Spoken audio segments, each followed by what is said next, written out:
Chapter 3. A Caucus Race and a Long Tail. They were indeed a queer-looking party that assembled on the bank, the birds with draggled feathers, the animals with their fur clinging close to them and all dripping wet, cross and uncomfortable. The first question, of course, was how to get dry again. They had a consultation about this, and after a few minutes it seemed quite natural to Alice to find herself talking familiarly with them, as if she had known them all her life. Indeed, she had quite a long argument with the Lory, who at last turned sulky, and would only say, "I am older than you, and must know better."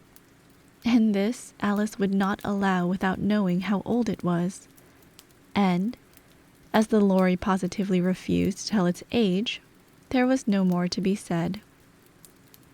At last, the mouse, who seemed to be a person of authority among them, called out, "Sit down, all of you, and listen to me. I'll soon make you dry enough." They all sat down at once in a large ring, with the mouse in the middle. Alice kept her eyes anxiously fixed on it, for she felt sure she would catch a bad cold if she did not get dry very soon. "Ahem," said the mouse with an important air. "Are you all ready? This is the driest thing I know. Silence all round, if you please."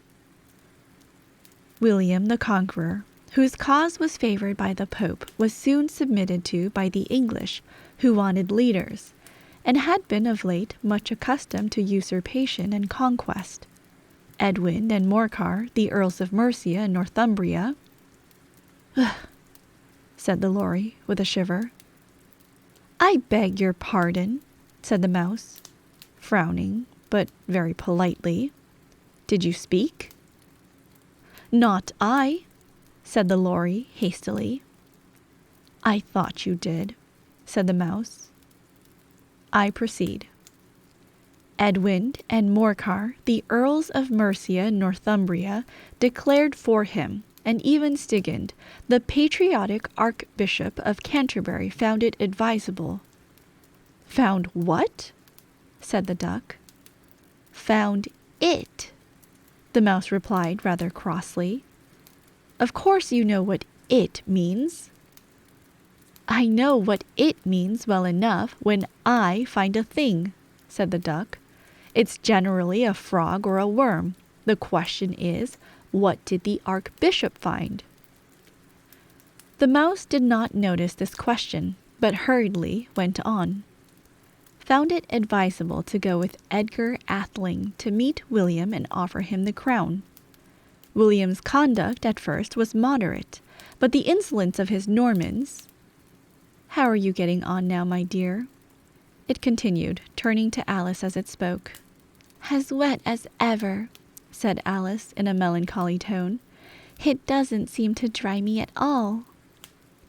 "In that case," said the dodo solemnly, rising to its feet, "I move that the meeting adjourn for the immediate adoption of more energetic remedies." "Speak English," said the eaglet. "I don't know the meaning of half those long words, and what's more, I don't believe you do either." And the eaglet bent down its head to hide a smile. Some of the other birds tittered audibly.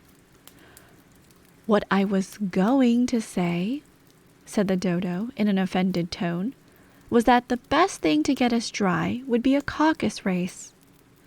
"What is a caucus race?" said Alice. Not that she wanted much to know, but the dodo had paused as if it thought that somebody ought to speak, and no one else seemed inclined to say anything. "Why," said the dodo, "the best way to explain it is to do it. And, as you might like to try the thing yourself, some winter day I will tell you how the dodo managed it. First, it marked out a race course in a sort of circle. The exact shape doesn't matter, it said. And then all the party were placed along the course, here and there. There was no 1, 2, 3, and away, but they began running when they liked, and left off when they liked, so that it was not easy to know when the race was over. However, when they had been running half an hour or so and were quite dry again, the dodo suddenly called out, "The race is over!" And they all crowded round it, panting and asking, "But who has won?" This question the dodo could not answer without a great deal of thought, and it sat for a long time, with one finger pressed upon its forehead, the position in which you usually see Shakespeare in the pictures of him, while the rest waited in silence. At last the dodo said, "Everybody has won, and all must have prizes." "But who is to give the prizes?" Quite a chorus of voices asked. "Why, she, of course," said the dodo, pointing to Alice with one finger, and the whole party at once crowded round her, calling out in a confused way, "Prizes! Prizes!" Alice had no idea what to do, and in despair, she put her hand in her pocket and pulled out a box of comfits. Luckily, the salt water had not got into it, and handed them round as prizes. There was exactly one apiece, all round. "But she must have a prize herself, you know," said the mouse. "Of course," the dodo replied very gravely. "What else have you got in your pocket?"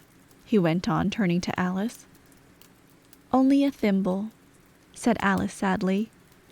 "Hand it over here," said the dodo. Then they all crowded round her once more, while the dodo solemnly presented the thimble, saying, "We beg your acceptance of this elegant thimble." And, when it had finished this short speech, they all cheered. Alice thought the whole thing very absurd, but they all looked so grave that she did not dare to laugh. And as she could not think of anything to say, she simply bowed, and took the thimble, looking as solemn as she could. The next thing was to eat the comfits. This caused some noise and confusion, as the large birds complained that they could not taste theirs, and the small ones choked and had to be patted on the back. However, it was over at last, and they sat down again in a ring and begged the mouse to tell them something more. "You promised to tell me your history, you know," said Alice, "and why it is you hate C and D," she added in a whisper, half afraid that it would be offended again. "Mine is a long and a sad tale," said the mouse, turning to Alice and sighing. "It is a long tale, certainly," said Alice, looking down with wonder at the mouse's tail. "But why do you call it sad?" And she kept on puzzling about it while the mouse was speaking, so that her idea of the tale was something like this. Fury said to a mouse that he met in the house, "Let us both go to law. I will persecute you. Come, I'll take no denial. We must have a trial, for really this morning I've nothing to do." Said the mouse to the cur, "Such a trial, dear sir, with no jury or judge would be wasting our breath." "I'll be judge, I'll be jury," said cunning old Fury. "I'll try the whole cause and condemn you to death." "You are not attending," said the mouse to Alice severely. "What are you thinking of?"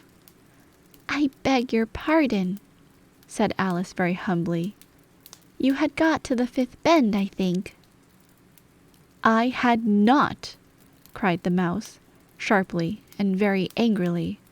"A not," said Alice, always ready to make herself useful and looking anxiously about her.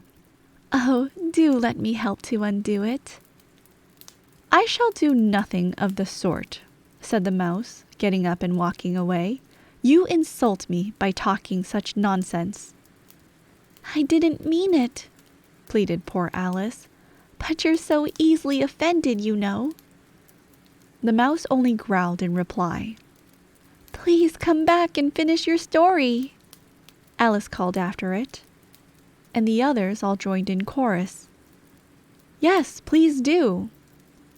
But the mouse only shook its head impatiently and walked a little quicker.